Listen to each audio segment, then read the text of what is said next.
Hello everyone. मैं सुप्रिया आप सभी को Supriya education hub YouTube channel पर स्वागत करती हूँ। आज के वीडियो में मैं आप लोगों को पता है क्या बताने वाली हूँ। जैसा कि आप सभी को पता है मैं पेपर 5 के ग्रुप ए तो कंप्लीट करवा दी हूँ। उसमें बोली हूँ आप लोग को इम्प्लिसिट फंक्शन, यंग्स थ्योरम और मोर ऑसगोट थ्योरम, ये तीनों थ्योरम आएगा। तीनों का तीनों आएगा तो इस तीनों को कर ही लीजिएगा। नहीं तो अगर नहीं करते हैं तो आप बहुत ही बड़ी गलती कर रहे हैं। एक भी थ्योरम को तीनों में से इग्नोर नहीं करना है, तीनों के तीनों आएगा। अगर हो सके तो एक Lagrange method of indeterminate multiplier है, उसको भी कर लीजिएगा क्योंकि चारों क्वेश्चन एग्जामिनेशन में आने का चांसेस है। लेकिन तीन जो मैं बताई हूँ शुरू में, मोर-ऑसगोट थ्योरम, यंग्स थ्योरम और इम्प्लिसिट फंक्शन थ्योरम, तो ये तीनों को तो कर ही लीजिए, आएगा ही मतलब। तो ग्रुप ए तो ये तीन थ्योरम कर लेंगे। और आप लोग थोड़ा सा मैक्सिमम मिनिमम कैसे चेक करते हैं, डिफरेंशियबिलिटी कैसे चेक करते हैं, कंटिन्यूटी कैसे चेक करते हैं, इतना देख लीजिएगा तो ग्रुप ए आपका हो जाएगा। तो ग्रुप बी अब सोचना है और ग्रुप सी। तो ग्रुप बी में मैं आप लोगों को एक बीटा एंड गामा फंक्शन का कल वीडियो पढ़ाई थी और उसमें आप लोगों को कुछ कंसेप्ट बता दी थी। और आज के वीडियो में हम लोग क्या करेंगे, आज के वीडियो में मैं आप लोग को 2021 के बीटा और गामा फंक्शन पे जो क्वेश्चन पूछे गए हैं ना, वो आप लोगों को बताऊंगी। 21, 20, 19, 18, 17 सारा साल का हम लोग question number beta 8 number question beta and gamma function पे जो पूछा जाता है वो हम लोग देख लेंगे। और कंसेप्ट तो देख ही चुके हैं, तो हम लोगों से क्वेश्चन नंबर 8 ग्रुप का हम लोग आसानी से बना पाएंगे। और ग्रुप ए में तो हम लोग 4 क्वेश्चन हो ही जाएगा, ग्रुप बी में ये हो जाएगा और ग्रुप सी में हम लोग एक और क्वेश्चन देख लेंगे। और बैकअप के लिए मैं ग्रुप बी और ग्रुप सी दोनों में एक एक आपको बता दूंगी, आप लोग चिंता मत कीजिए। बैकअप हम लोग बाद में देखेंगे, पहले हम लोग फोकस कर लेते हैं कि हम लोग 6 क्वेश्चन कैसे बनाएंगे। ठीक है, तो सबसे पहले क्या दिया हुआ है, discuss the convergence of beta function. तो ये आप लोगों को जो दिया हुआ है ना, ये पता है किसके बराबर होता है, बीटा ऑफ एम एन के बराबर होता है। किसके बराबर होता है, बीटा ऑफ एम एन के बराबर होता है। तो बीटा ऑफ एम एन की जो बराबर होता है ना, वो आप लोगों का क्या होता है, ये आप लोगों का बीटा फंक्शन है। तो हम लोग इसके कन्वर्जेंस को देखेंगे, मतलब देखेंगे एम के किस वैल्यू पे ये कन्वर्जेंस होता है। ठीक है, तो चलिए सबसे पहले हम लोग को ये देखना है ना, तो हम लोग देखिए, आपको पता है ये एक होता है प्रॉपर इंटीग्रल और एक होता है इम्प्रॉपर इंटीग्रल। तो प्रॉपर इंटीग्रल इंटीग्रल जो मतलब कि वो सिंपल रहता है, जो इंटीग्रल होता है ना वो प्रॉपर होता है। इम्प्रॉपर क्या होता है वो समझना होगा।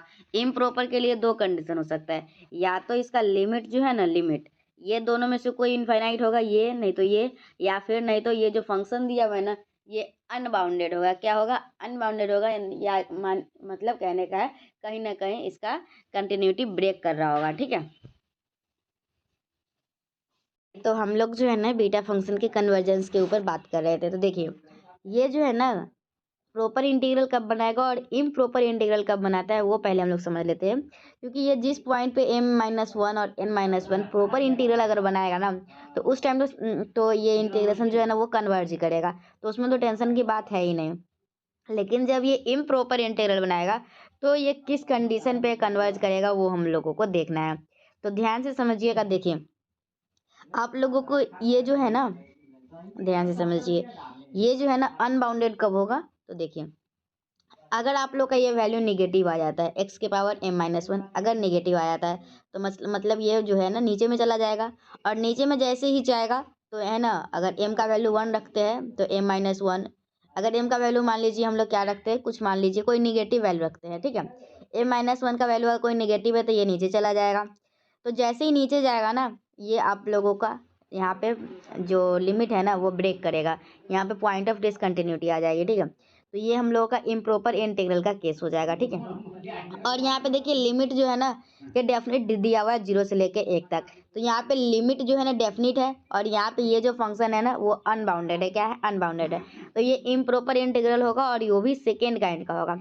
मैं थोड़ा सा आप लोगों को समझा देती हूँ इम्प्रॉपर इंटीग्रल क्या होता है और प्रॉपर इंटीग्रल क्या होता है। प्रॉपर इंटीग्रल वो होता है जिसका लिमिट जो है ना वो फाइनाइट हो और जो फंक्शन दिया हुआ है ना एफ एक्स वो बाउंडेड हो, ये आप लोगों का प्रॉपर इंटीग्रल कहलाता है। और इम्प्रॉपर इंटीग्रल क्या होता है, इम्प्रॉपर इंटीग्रल जो है ना वो आप लोगों को 3 टाइप को देखने को मिलते हैं। एक होता है improper integral of first kind, एक होता है सेकेंड काइंड और एक होता है थर्ड काइंड।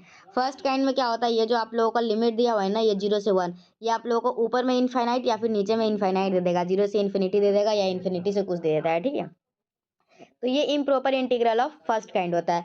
सेकेंड काइंड में क्या होता है, सेकेंड काइंड में लिमिट तो फाइनाइट देता है, यहाँ पे लिमिट 0 से 1 फाइनाइट दिया हुआ है, लेकिन ये जो फंक्शन है ना, ये फंक्शन अनबाउंडेड होता है, तो ये सेकेंड काइंड होता है। और थर्ड काइंड में दोनों दोनों कुछ प्रेजेंट रहता है, मतलब ये भी आप लोगों को इनफाइनाइट मिलेगा और ये भी अनबाउंडेड मिलेगा, ठीक है। तो आप लोगों का अगर हम लोग देखिए, अगर ये पॉजिटिव है और ये पॉजिटिव है तो कोई दिक्कत की बात नहीं है, तब तो ये प्रॉपर इंटीग्रल बनाएगा, ठीक है। मतलब m-1 ग्रेटर देन और इक्वल टू 0 है और n-1 ग्रेटर देन और इक्वल टू 0 है, तो ये प्रॉपर इंटीग्रल बनाएगा, और प्रॉपर इंटीग्रल बनाएगा तो मतलब ये कन्वर्ज करेगा, तो उस टाइम तो हम लोगों को कोई दिक्कत है ही नहीं, ठीक है। अगर m-1 ग्रेटर देन और इक्वल टू 0 है मतलब m ग्रेटर देन और इक्वल टू 1 होगा, और n जो है वो भी ग्रेटर देन और इक्वल टू 1 होगा, ठीक है। अब देखते हैं, अगर हम लोगों का दोनों के दोनों निगेटिव आ जाए, अगर निगेटिव आएगा तो फिर दिक्कत हो जाएगा। तो m-1 अगर लेस देन 0 आता है और n-1 लेस देन 0 आता है, तो ये आप लोगों का इम्प्रॉपर इंटीग्रल हो जाएगा सेकेंड काइंड का। तो अब हम लोग को ध्यान से देखना है कि कैसे करेंगे। तो देखिए, m-1 लेस देन 0 है और n-1 लेस देन 0 है, कहने का मतलब है m लेस देन 0 लेंगे और n लेस देन 0 लेंगे, तो ये हम लोग का इंटीग्रेशन का फंक्शन है। अब हम लोग देखेंगे इसका पॉइंट ऑफ इनफाइनाइट डिसकंटिन्यूटी कौन होगा।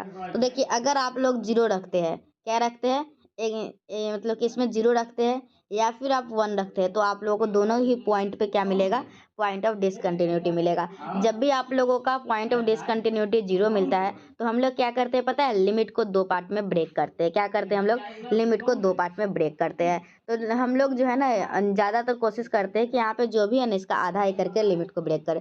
तो 0 से 1 है ना, तो इसको हम लोग कैसे ब्रेक करेंगे पता है, 0 से 1/2 और 1/2 से 1। तो अब हम लोग ये दोनों को क्या करेंगे, लिमिट को ब्रेक करेंगे। पहले हम लोग पॉइंट ऑफ डिसकंटिन्यूटी खोजते हैं, पॉइंट ऑफ डिसकंटिन्यूटी मिलने के बाद क्या करते हैं, लिमिट को ब्रेक कर देते हैं।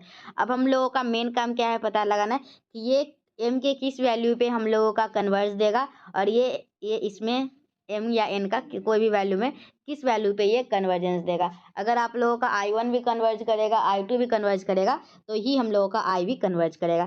तो अब हम लोग देखते हैं I1 जो है ये कब कन्वर्ज कर रहा है। तो यहाँ पे सबसे पहले हम लोग देखेंगे I1 क्या दिया हुआ है, 0 से लेकर 1/2 x के पावर m-1 और 1 - x के पावर n-1 dx। यहाँ पे पॉइंट ऑफ डिसकंटिन्यूटी पता है क्या है, यहाँ पे पॉइंट ऑफ डिसकंटिन्यूटी है 0। तो हम लोग क्या करेंगे, हम लोग इसको जो हम लोगों को प्रॉब्लम क्रिएट कर रहा है ना, उसको हम लोग डिवाइड में लाने की कोशिश करेंगे। तो हम लोगों का इसमें प्रॉब्लम क्रिएट कौन करेगा, आपको पता है, आप लोगों को प्रॉब्लम क्रिएट करेगा ये, क्योंकि अगर इसमें 0 रखते हैं x की जगह पे, तो 1 - 0 1 की पावर कुछ भी कीजिएगा तो 1 ही आएगा। प्रॉब्लम क्रिएट कर रहा है ये, तो हम लोग इसको क्या कर देते हैं, नीचे भेज देते हैं, और नीचे भेजते हैं तो पावर निगेटिव हो जाता है, तो हम लोग का क्या हो जाएगा, x के पावर -m-1 हो जाएगा, ठीक है। तो यहाँ तक आप लोगों को कोई दिक्कत है नहीं है। अब हम लोग क्या करेंगे, अब हम लोग देखेंगे, इसको देखेंगे। तो हम लोग का है यहाँ पे 1 - x के पावर है n-1, और यहाँ x की पावर है माइनस ऑफ दिस था, तो इसको हम लोग माइनस मल्टीप्लाई कर दिए, तो क्या आ गया, 1 - m dx आ गया। तो ये हम लोगों का i का वैल्यू आ गया, ठीक है। अब हम लोग क्या करेंगे पता है इसका, अब हम लोग इसमें आगे बढ़ेंगे और हम लोग इसमें अब कंपैरिजन टेस्ट लगाएंगे। क्या करेंगे, कंपैरिजन टेस्ट लगा के पता करेंगे कि ये जो हम लोग का I1 है, ये किस वैल्यू पे कन्वर्ज करेगा और किस वैल्यू पे डाइवर्ज करेगा। तो कंपैरिजन टेस्ट पता है कैसे निकालते हैं, कंपैरिजन टेस्ट हम लोग जो भी पॉइंट ऑफ डिसकंटिन्यूटी होता है ना, तो जैसे यहाँ पे 0 है, तो हम लोग निकालेंगे limit of x tends to 0, और क्या करेंगे, f of x divided by g of x। f of x तो हम लोग को यहाँ पे दिया हुआ है फंक्शन, अब g ऑफ x निकालना है। तो g ऑफ x कैसे सिलेक्ट करते हैं पता है, हम लोग g ऑफ x ऐसा सिलेक्ट करते हैं ना कि ये कट जाए, तो हम लोग बस नीचे में देखते हैं, क्या कर लेते हैं, 1/x के पावर 1 - m, यही हम लोग gx सिलेक्ट कर लेते हैं। तो चलिए हम लोग gx को सिलेक्ट कर चुके हैं, और अब हम लोग निकालेंगे limit of x tends to 0। और अगर ये हम लोगों का फाइनाइट वैल्यू आता है, क्या आता है, फाइनाइट वैल्यू आता है, मतलब 0 और इनफाइनाइट नहीं आना चाहिए। अगर 0 और इनफाइनाइट आ जाता है ना, तो 0 के लिए अलग केस है, इनफाइनाइट के लिए अलग केस है, ठीक है। 0 और इनफाइनाइट नहीं आता है, कोई भी फाइनाइट वैल्यू आता है तो समझिए, अगर कोई भी हम लोग ये वाला वैल्यू निकालते हैं और अगर हम लोगों का फाइनाइट वैल्यू देता है, तो हम लोग gx को देखते हैं, ठीक है। और gx अगर हम लोग का कन्वर्जेंस है तो fx भी कन्वर्जेंस होगा, और gx अगर डाइवर्जेंस है तो fx भी डाइवर्जेंस होगा, ठीक है। gx पे अब डिपेंड करेगा कि फंक्शन जो है वो क्या होने वाला है। तो आप लोगों का f of x by gx निकालेंगे, तो हम लोगों का क्या वैल्यू आया पता है, हम लोग का वैल्यू आया 1, जो कि 0 और इनफाइनाइट के बराबर नहीं है। तो अगर वैल्यू फाइनाइट आया है, तो हम लोग का f ऑफ x और g ऑफ x दोनों क्या करेगा, कन्वर्ज और डाइवर्ज करेगा टुगेदर। तो हम लोग बस इसको देख लेंगे और हम लोग को पता चल जाएगा। तो देखिए हम लोगों का एक टेस्ट है, क्या है टेस्ट, इस टाइप का हम लोगों का कोई भी टेस्ट है, अगर कोई भी इंटीग्रेशन है ए से बी और 1/x dx है, तो यह जो x के पावर जो है ना, ये अगर आप लोगों का लेस देन 1 आएगा, ठीक है, क्या आएगा, लेस देन 1 आएगा, तो gx जो हम लोग का क्या करता है, कन्वर्ज करता है। मतलब 1 माइनस एम जो है वो लेस देन 1 है, तो क्या करेगा आप लोग कन्वर्ज करेगा, तो यहाँ से क्या हो जाएगा, माइनस एम लेस देन, और 1 इधर जाएगा तो 0 हो जाएगा। मतलब m जो है वो क्या हो जाएगा, एम क्या आ जाएगा, यहाँ से ग्रेटर देन 0 आ जाएगा, ठीक है। तो हम लोगों का यहाँ से पता चला क्या, किसे, इस कंडीशन पे एम अगर ग्रेटर देन 0 है, तो हम लोगों का क्या करेगा, gx जो है वो कन्वर्ज करेगा।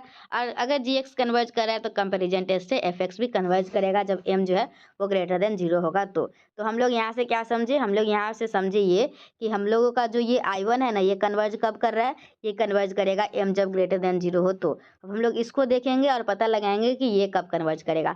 जब दोनों कन्वर्ज करेगा तो हम लोग का ये आई भी कन्वर्ज करेगा, तो याद रखिएगा I1 कन्वर्ज कर रहा है एम जब हम लोग 0 से बड़ा ले रहे हैं। तो हम लोग I2 को सॉल्व करेंगे ठीक उसी प्रकार से, ठीक है। तो चलिए हम लोग का I2 क्या दिया भाई, ये वाइट I2 में अगर आप पॉइंट ऑफ इनफाइनाइट डिसकंटिन्यूटी खोजिएगा तो आप लोगों को 1 मिलेगा, क्या मिलेगा, 1, ठीक है। अगर यहाँ पे 1/2 की पावर लिखते हैं तो कोई दिक्कत नहीं है, लेकिन यहाँ पे x की जगह पे 1 डालते हैं तो 1 - 1 0 0 के पावर कुछ हो जाएगा। तो ये आप लोगों को पॉइंट ऑफ इनफाइनाइट डिसकंटिन्यूटी है, पॉइंट ऑफ इनफाइनाइट डिसकंटिन्यूटी क्या है, 1। तो हम लोग को यहाँ पे प्रॉब्लम जो क्रिएट कर रहा है वो कौन बैठ के कर रहा है, क्रिएट ये कर रहा है। तो जो भी प्रॉब्लम क्रिएट करेगा उसको हम लोग नीचे भेज देंगे, ठीक है। तो नीचे भेज देंगे तो यहाँ ये नीचे आ जाएगा, ठीक है, 1 n - 1 था, नीचे आया तो 1 - n हो गया। फिर हम लोग क्या करेंगे, gx को कंसीडर करेंगे, वही कंपैरिजन टेस्ट लगाएंगे। तो gx को हम लोग जो सिलेक्ट करते हैं वो कुछ इस प्रकार से करते हैं, 1 बाई नीचे वाला टर्म, तो हम लोग इसको कर लेंगे। फिर हम लोग वही कंपैरिजन टेस्ट लगाएंगे, तो यहाँ पे वैल्यू क्या आया, वैल्यू आया है 1, जो कि क्या है आप लोगों का फाइनाइट है। अब फाइनाइट रहता है तो हम लोग का gx और fx क्या करेगा, दोनों कन्वर्ज और डाइवर्ज करेगा टुगेदर। तो हम लोग gx को देख लेंगे, अगर gx को देखते हैं तो ये हम लोग का है, तो ये हम लोगों का 1 - n जब अगर लेस देन 1 होगा तो कन्वर्जेंट होगा, मतलब -n लेस देन 0 है, मतलब n जो है वो ग्रेटर देन और इक्वल टू 0 है। तो हम लोगों को क्या पता चला, gx जो है वो n ग्रेटर देन 0 पे कन्वर्ज कर रहा है। तो अगर gx n ग्रेटर देन 0 पे कन्वर्ज कर रहा है तो fx भी हम लोग को n ग्रेटर देन 0 पे कन्वर्ज करेगा। मतलब हम लोग को क्या समझ में आया, मतलब हम लोग को ये समझ में आया कि ये जो I1 है ये कन्वर्ज कर रहा था m जब हम लोग 0 ग्रेटर देन 0 ले रहे थे, और हम लोग जो ये वाला है ये हम लोग का कब कन्वर्ज कर रहा है, जब n ग्रेटर देन 0 ले रहा है। तो ये हम लोग का I कब कन्वर्ज करेगा, I कन्वर्ज करेगा जब हम लोग m और n ग्रेटर देन 0 के लेंगे। तो इस तरीके से हम लोगों का ये वाला थ्योरम, ये वाला जो थ्योरम था ये हम लोग का प्रूफ होता है। और हम लोग का ये जो है ना बीटा फंक्शन है उसको कुछ इस प्रकार से हम लोग डिनोट करते हैं, ठीक है। तो ये हम लोग ने ये वाला क्वेश्चन कर लिए, कन्वर्जेंस ऑफ बीटा फंक्शन। तो हम मैं एक बार फिर से रिवीजन करवाती हूँ। ये देखिए हम लोग क्या पढ़े हैं आज, हम लोग अभी पढ़े हैं फिलहाल बीटा फंक्शन के कन्वर्जेंस के ऊपर लेके। तो सबसे पहले अगर ये और ये दोनों पॉजिटिव है तो टेंशन वाले कोई बात नहीं है, तो ये प्रॉपर इंटीग्रल है, और प्रॉपर इंटीग्रल जो है वो क्या करता है, कन्वर्ज करता है। लेकिन अगर ये दोनों के दोनों नेगेटिव हो जाए तो दिक्कत है। तो हम लोग सबसे पहले क्या करेंगे, हम लोग अगर दोनों के दोनों नेगेटिव है तो दिक्कत है, तो हम लोग क्या करेंगे, इसकी लिमिट को ब्रेक करेंगे। पहले पॉइंट ऑफ डिसकंटिन्यूटी पता करेंगे, पॉइंट ऑफ डिसकंटिन्यूटी क्या है, 0 और 1। फिर हम लोग क्या करेंगे, लिमिट को ब्रेक करेंगे, लिमिट को ब्रेक करेंगे 0 हाफ और फिर हाफ से 1, और उसके बाद हम लोग का एक आ जाएगा I1 और एक आ जाएगा I2। फिर अब हम लोग I1 को सॉल्व करेंगे, तो I1 को हम लोग सॉल्व कैसे किए, तो I1 को पहले देखे, जो हम लोगों को प्रॉब्लम क्रिएट कर रहा था ना उसको हम लोग नीचे भेज दिए। नीचे भेजने के बाद fx/gx निकाल के फाइनाइट वैल्यू आया है कंपैरिजन टेस्ट लगा के, फिर हम लोग उसको कर लिए हैं। और I2 को में भी जो प्रॉब्लम क्रिएट कर रहा था उसको भी हम लोग नीचे भेज के काम अपना कर लिए है। अब हम लोग का नेक्स्ट क्वेश्चन है, अब हम लोग नेक्स्ट क्वेश्चन पे फोकस करेंगे। क्या है, so that the integral this is convergent when n is greater than 0 and divergent when n is less than और इक्वल टू 0। तो हम लोग का जो इंटीग्रल दिया हुआ है ना, ये बताना है क्या कि कन्वर्जेंट कब है और डाइवर्जेंट कब है, दोनों चीज बताना है, ठीक है। तो चलिए हम लोग 8 के बी को भी आज ही बना लेते हैं, मतलब 2021 तो कम से कम कंप्लीट रहे। अब एक ईयर भी एक वीडियो में नहीं हो पाएगा तो काम कैसे चलेगा। चलिए अब हम लोग देखते हैं बी नंबर, और ये पहले से लिखा हुआ है। तो ये तो वीडियो तो अगर मैं खुद से बनाने चलूँ ना तो एक वीडियो बनेगा, मतलब कि लिख के बनाओ आप लोगों के सामने तो आधा घंटा तो लग ही जाएगा। चलिए देखिए क्या है आप एक क्वेश्चन में, फिर क्या है देखिए, so that the integral this is convergent when this and this. तो हम लोग क्या करेंगे, सबसे पहले पॉइंट ऑफ इनफाइनाइट डिसकंटिन्यूटी पता करेंगे। तो यहाँ पे पॉइंट ऑफ इनफाइनाइट डिसकंटिन्यूटी पता है क्या है, 0 है। 0 ही यहाँ पे प्रॉब्लम क्रिएट करने वाला है। तो चलिए एक मैं आप लोगों को बता देती हूँ, क्लास 11th में ही पढ़ना था, तो ये वाला बात याद रखिएगा अगर आप लोगों को नहीं पता है। अगर आप लोगों को कहीं भी x के पावर n मिलता है, क्या मिलता है, x के पावर n मिलता है और इंटू log x मिलता है, ठीक है, x के पावर n मिलता है और log x मिलता है, और जहाँ पे आपका n जो है वो ग्रेटर देन जीरो है, क्या आप लोगों का n ग्रेटर देन जीरो है, तो अगर इसका हम लोग limit of n tends to infinite लाएंगे ना, तो क्या आएगा, वैल्यू जीरो आएगा। क्या आता है, वैल्यू जीरो आता है, याद रखिएगा। अगर n ग्रेटर देन जीरो है, क्या आप लोग का n अगर ग्रेटर देन जीरो है, तो आप लोग limit of n tends to infinite लाते हैं, तो आप लोग का वैल्यू जो है वो जीरो देता है। याद रहेगा, जी बिल्कुल याद रहेगा। n अगर ग्रेटर देन जीरो है तो इसका limit of n tends to infinite zero देता है। चलिए अब हम लोग इसी बिहाफ पे काम करते हैं। तो देखिए पहले मान लीजिए क्या, किसी n-1 जो है वो पॉजिटिव दे रहा है, मतलब ये ग्रेटर देन जीरो है। अगर ग्रेटर देन जीरो है तो कोई टेंशन वाला बात ही नहीं है, इसका वैल्यू जीरो आएगा, ठीक है, इसका वैल्यू क्या आएगा, जीरो आएगा। तो ये हम लोगों का कन्वर्ज करेगा, प्रॉपर इंटीग्रल है, कोई चिंता की बात नहीं है। लेकिन यहाँ और हम लोग का यहाँ पे पॉइंट ऑफ डिसकंटिन्यूटी कौन है, जीरो। अब हम लोग देखेंगे अगर हम लोग का n-1 का वैल्यू जीरो से नीचे आ जाए, ठीक है, मतलब n-1 लेस देन जीरो आ जाए, मतलब n लेस देन जीरो आएगा, तो हम लोग का यहाँ पे इम्प्रॉपर इंटीग्रल बनाएगा, और इम्प्रॉपर इंटीग्रल में हम लोग काम करेंगे, ठीक है। और देखिए अगर n-1 हम लोग का नेगेटिव आ जाता है ना, तो फंक्शन का वैल्यू यहाँ पे क्या आ रहा है, नेगेटिव आ रहा है। लेकिन हम लोग जो टेस्ट पढ़े हुए हैं ना, वो पॉजिटिव के लिए पढ़े हुए, तो यहाँ पे हम लोग माइनस ऑफ एफ एक्स देखेंगे, क्या देखेंगे, ताकि हम लोगों का ये नेगेटिव नेगेटिव मिलकर पॉजिटिव बना दे। ये पॉजिटिव फंक्शन का टेस्ट है ना, इसलिए तो माइनस ऑफ एफ एक्स है, तो माइनस ऑफ दिस हो जाएगा। हम लोग को प्रॉब्लम क्रिएट कर रहा था कौन, ये, तो इसको नीचे भेज दिए। फिर हम लोग जी एक्स मानेंगे इसमें। तो देखिए इस क्वेश्चन में पता है, इस क्वेश्चन में हम लोग जैसे हम लोग पढ़े हुए कि जी एक्स कुछ इस प्रकार से मानना है, 1 जो नीचे वाला टर्म है वो। लेकिन इसमें जब हम लोग जी एक्स ये मान के देखे ना, तो हम लोगों को पूरा कंप्लीट इन्फॉर्मेशन नहीं मिल रहा था, हम लोगों को सिर्फ डाइवर्जेंस के ऊपर बात कर रहा था, लेकिन कन्वर्जेंस के ऊपर बात नहीं कर रहा था। तो हम लोग को पता है इसमें जी एक्स कुछ और मानना पड़ा। लेकिन ये हम लोग क्यों नहीं माने, इसके लिए भी मैं आपको ये बना के दिखा दी हूँ। जब हम लोग f x by g x minus f x by g x निकाले, तो हम लोग को इन्फिनिटी आया। और अगर हम लोग का वैल्यू जो है वो क्या आता है, इन्फिनिटी आता है। देखिए अगर फाइनाइट आता है तो उसका अलग केस है, ठीक है। अगर वैल्यू फाइनाइट आता है तो हम लोग का दोनों कन्वर्ज और डाइवर्ज करता है टुगेदर। लेकिन अगर वैल्यू जो है इसका इन्फिनिटी आता है ना, तो आप लोग का जी एक्स डाइवर्ज करेगा ना, तो एफ एक्स भी डाइवर्ज करेगा। कन्वर्जेंस के ऊपर कुछ बात नहीं करेगा, बस डाइवर्जेंस के ऊपर कंप्लीट इन्फॉर्मेशन दे देगा कि जी एक्स इस पॉइंट पे डाइवर्ज कर रहा है ना, तो आप लोग का एफ एक्स भी इस पॉइंट पे डाइवर्ज करेगा, अगर वैल्यू इनफाइनाइट आता है। अगर वैल्यू जीरो आता है तो आप लोगों का अगर जी एक्स कन्वर्ज करेगा तो एफ एक्स भी कन्वर्ज करेगा। कंप्लीट इन्फॉर्मेशन नहीं देता है इसमें, ठीक है। तो जब हम इसमें वैल्यू इनफाइनाइट आ रहा है, तो इसमें डाइवर्जेंस के बारे में तो बता दे रहा था, लेकिन कन्वर्जेंस के बारे में कोई चर्चा नहीं कर रहा था। तो हम लोग को जी एक्स कुछ और मानना पड़ा। जी एक्स हम लोग अब इस बार जनरल मान लिए है। जनरल मानिए क्या, देखिए वो वाला वो जी एक्स आप लोग नहीं मानिएगा एग्जाम में, सीधा यही मान के बताइएगा। वो तो मैं आपको समझाने के लिए भी इसमें ये लिख दी थी, ताकि आप लोगों को कोई दिक्कत नहीं हो। तो जी एक्स इक्वल टू क्या हो जाएगा यहाँ पे, 1/x की पावर m। तो वही कंपेरिजन टेस्ट लगाएंगे और फिर हम लोग इसको सॉल्व करेंगे। इसको सॉल्व करेंगे तो हम लोगों का वैल्यू जो है ना, तो देखिए एक बात और बता देती हूँ मैं आप लोगों को। अगर ये ग्रेटर देन जीरो है, ठीक है, अगर ग्रेटर देन जीरो है तो मैं क्या बताया, इसका वैल्यू क्या आएगा, जीरो आएगा। और यही आप लोग का लेस देन और इक्वल टू जीरो क्या आता है ना, तो इसका वैल्यू क्या आता है, इनफाइनाइट आता है। तो हम लोग पहला कंडीशन लेंगे क्या है, कि ये ग्रेटर देन जीरो है। अगर ये एक्स के पावर जो रहता है वो ग्रेटर देन जीरो है, तो वैल्यू जीरो आता है। और अगर ये यहाँ पे जीरो आया, तो अगर जीरो आता है ना, तो हम लोगों का जी एक्स फंक्शन अगर कन्वर्ज करेगा तो एफ एक्स भी कन्वर्ज करेगा। तो हम लोग पहले लिए ग्रेटर देन जीरो है, तो ये जीरो दे देगा। तो हम लोग का ये वैल्यू जो है वो कन्वर्ज करेगा। कन्वर्ज कब करेगा, जब m लेस देन 1 होगा। तो ये भी फंक्शन कन्वर्ज कब करेगा, जब m लेस देन 0 होगा, ठीक है। तो ये हो गया। अब हम लोग दूसरा कंडीशन क्या लेंगे, दूसरा कंडीशन लेते हैं कि वो जो वैल्यू है ना, वो हम लोगों का निगेटिव जब आता है ना, ठीक है, तो डाइवर्ज करेगा, ठीक है। तो हम लोग इसको चेक कर लेंगे। तो हम लोगों का डाइवर्जेंस के कंडीशन, तो डाइवर्जेंस का कंडीशन तो पहले भी देख चुके हैं। तो हम लोग का ये पता चल जाएगा कि डाइवर्जेंस कब करेगा, डाइवर्जेंस होगा जब n इज लेस देन और इक्वल टू 0 के बराबर होगा। मैं आप लोगों को एक बार फिर से समझा देती हूँ। इसमें हम लोग जी एक्स कुछ और मानना पड़ा है, ठीक है। और जी एक्स में एक बात ध्यान रखना है, जब हम लोग निकालते हैं ना, पहले से तो आप लोग पढ़े नहीं हुए हैं ये टॉपिक, फिर भी मैं समझाने की कोशिश करती हूँ।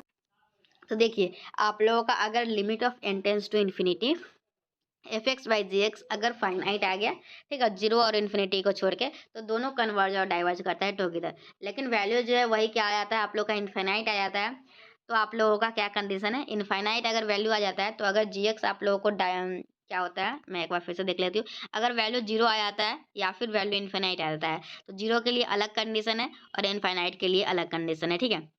अगर वैल्यू इनफाइनाइट आता है, ठीक है, अगर वैल्यू जो है एफ एक्स और जी एक्स का value limit of x tends to point of discontinuity जो होता है ना f x by g x, तो वो अगर इनफाइनाइट आता है तो हम लोग जी एक्स को देखेंगे। जी एक्स जिस कंडीशन पे डाइवर्ज करेगा उसी कंडीशन पे एफ एक्स भी डाइवर्ज करेगा।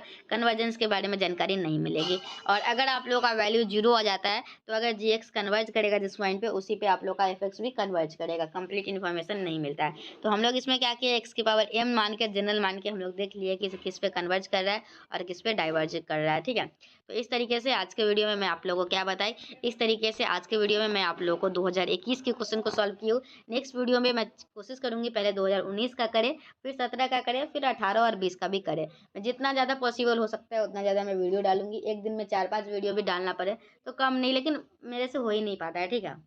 मैं ट्राई ज़रूर करती हूँ कि हाँ ज़्यादा से ज़्यादा वीडियो दूँ, क्योंकि ज़्यादा से ज़्यादा वीडियो देने में मेरा भी फ़ायदा है, ठीक है। आपको ही पता होगा मेरा फ़ायदा है और आपका तो फ़ायदा है ही। तो मिलते हैं हम लोग नेक्स्ट वीडियो में। Till then bye and thank you and thanks for watching my video.